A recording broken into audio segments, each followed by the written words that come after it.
আওয়ামী সরকারের পতনের পর থেকে শুরু হয়েছে নির্বাচনী মাঠের লড়াই। অন্তর্বর্তী সরকার গঠনের পর বিএনপি ও সমমনা দলগুলো দ্রুত সংসদ নির্বাচন দিতে সরকারকে চাপে রেখেছে। ৫ আগস্ট শেখ হাসিনা পতনের পর আবারও নির্বাচনী লড়াইয়ে মুখোমুখি দাঁড়িয়েছে বিএনপি জামাত। যদিও অন্তর্বর্তীকালীন সরকারের প্রধান উপদেষ্টা ইতোমধ্যেই জানিয়েছেন বড় ধরনের সংস্কার করতে হলে নির্বাচন আগামী বছরের জুনে হতে পারে, আর ছোট আকারের সংস্কার হলে নির্বাচন হতে পারে ডিসেম্বরে।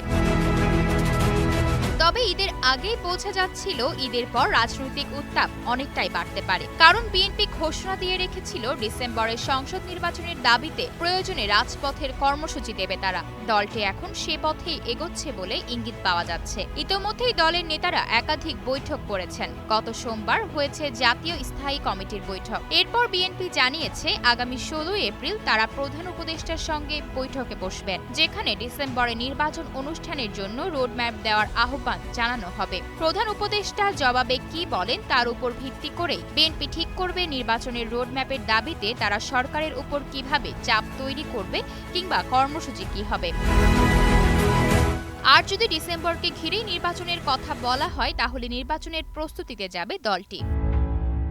ডিসেম্বরের মধ্যেই সংসদ নির্বাচন করা উচিত, বিএনপির এমন দাবির সাথে একমত নয় জামায়াতে ইসলামী এবং ছাত্রদের নতুন দল এনসিপি। তারা মনে করে সুষ্ঠু এবং গ্রহণযোগ্য ভোটের স্বার্থে অন্তর্বর্তী সরকারকে যথেষ্ট সময় দেওয়া উচিত। তাদের যুক্তি, এই সময়ের মধ্যেই সরকার যেন প্রয়োজনীয় সংস্কার ও গণহত্যার বিচারের কার্যক্রম শুরু করতে পারে। কিন্তু সংস্কারের জন্য ডিসেম্বরের পরে নির্বাচনের আয়োজনের বিরোধী বিএনপি। গণমাধ্যমে বিএনপির স্থায়ী কমিটির সদস্য সালাউদ্দিন আহমেদ জানান, মাননীয় প্রধান উপদেষ্টা বড় সংস্কার আর ছোট সংস্কার বলতে কি বোঝান সেটা তো আমরা বুঝি না। কোনো সংস্কারই ছোট বা বড় নয়। আমরা বলেছিলাম নির্বাচনমুখী যে সকল সংস্কার সেগুলো শেষ করে নির্বাচন দিয়ে দিন, কিন্তু এখন বড় সংস্কার বলতে উনি কি বোঝাচ্ছেন সেটা পরিষ্কার করতে হবে।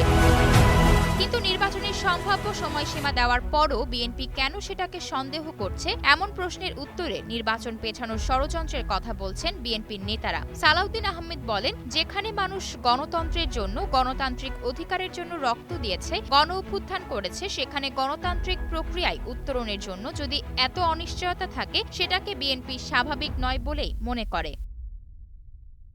আয়শা অর্থী, নিউজ ডেস্ক, গ্লোবাল টেলিভিশন।